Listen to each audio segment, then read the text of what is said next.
Hello आज मु आपण मान हेल्दी रेसिपी आनी आज रेसिपी पूरापूरी भाव में हेल्दी रेसिपी। यही रेसिपीटी अति कम समय रे प्रस्तुत हो चलतु आम रेसिपीटी को आरंभ करने पूर्वर मो रेसिपीर वीडियोटी को शेष पर्यंत देखूँ। वीडियोटी भल लगे मो चैनल को सब्सक्राइब लाइक कमेंट शेयर करूँ। यही रेसिपी मुझे सर्वप्रथम मुझे सीझा आलू नहीं आलूटी को आगुरी सीझे नहीं ठंडा कर तार चुपा छड़े नहीं चुपा छड़े बड़ बड़ पीस कर काटी नौ यहीपरी भाव में काटी ने। बर्तमान मुझे रेसिपी गोटा रसुण नहीं पियाज कैप्सिकम आलू को मु क्यूब साइज रे काटी नहीं सोयाबीन नहीं कि सोयाबीन को मु सिझाई नहीं टे गरम पानी रे एवं ठंडा पानी रे रखी भल भाव में धोईकी रखी नहीं।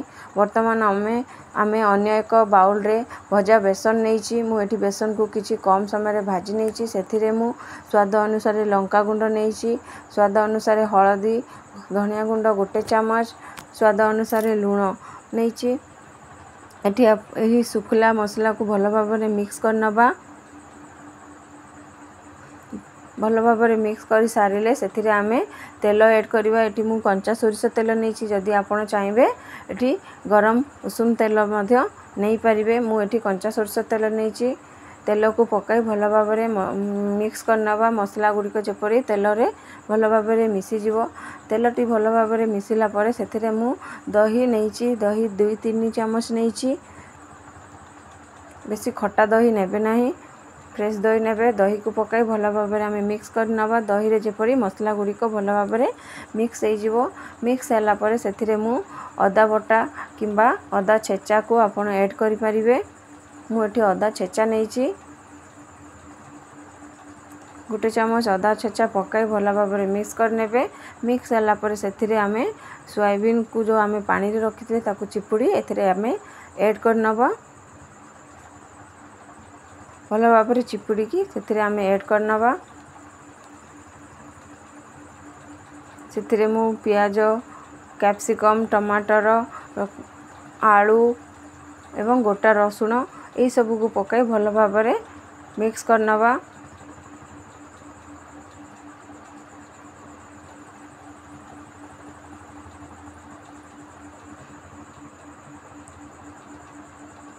भल भाव में मिक्स करना। बर्तमान आम चामच रे मिक्स करवा नहीं हाथ में धीरे धीरे करके मिक्स करवा जद्वारा आमर जो सीझा आलूटी सीझी जाइए धीरे धीरे करके मिक्स करवा ना आलू गुड़िक खंड खंड हो।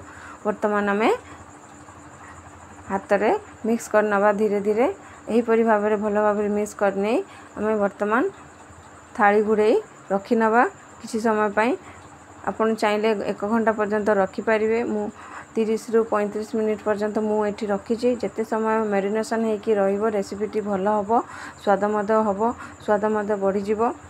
बर्तमान आम किसी प्लेट घुड़े किसी समय रखी नवा 30 ରୁ 35 मिनिट पर देखंतु परिबा गुड़िक भल भाव में मैरिनेशन हो जाइए। चलतु आम ए रेसिपीटी को आरंभ करवा।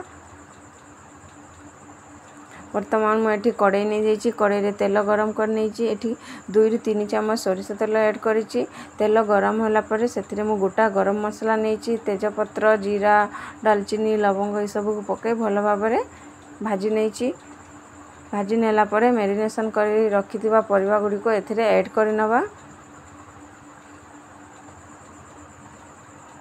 ये सब परिबा गुड़िक भल भाव में ऐड करी आमे कम आंच रे कषि नवा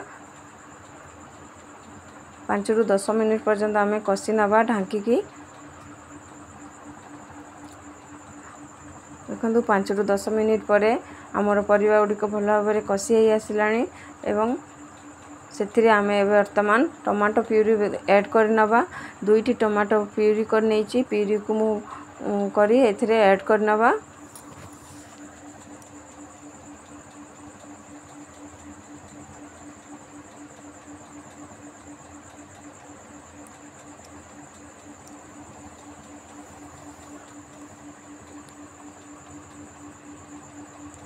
सही ग्राइंडर जार किसी पानी दे भल भाव में धोई नहीं मुझे ऐड कर नौ टमाटो प्यूरी को पकाई भल भाव में मिक्स कर 5 ରୁ 10 मिनिट पर्यंत आम पुणी कषि नवा।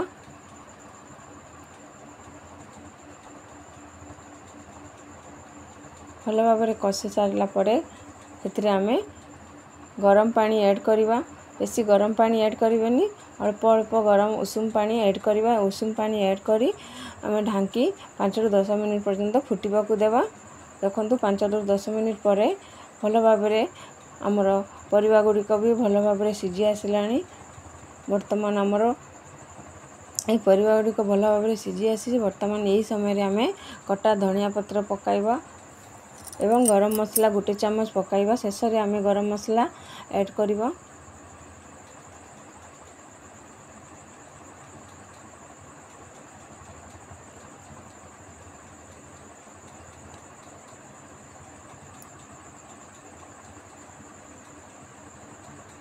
ये मु स्वाद अनुसार चीनी 1 चामच ऐड करी सब पकाई भल भाव मिक्स करनवा। शेष में धनिया पत्र पकाई भल भाव मिक्स करनौ। वर्तमान आमर प्रस्तुत हो गला सोयाबीन आलू टमाटर रेसिपी। वर्तमान आम प्लेटिंग करनवा। यहीपरी आपण तरकारी करिकी देखंतु निश्चित भाव में भल लगे। अति कम समय प्रस्तुत हो। वर्तमान आमर प्रस्तुत हो गला। देखंतु सब परिवा गुड़िक भल भाव सीझी भी जाइए। Bye bye.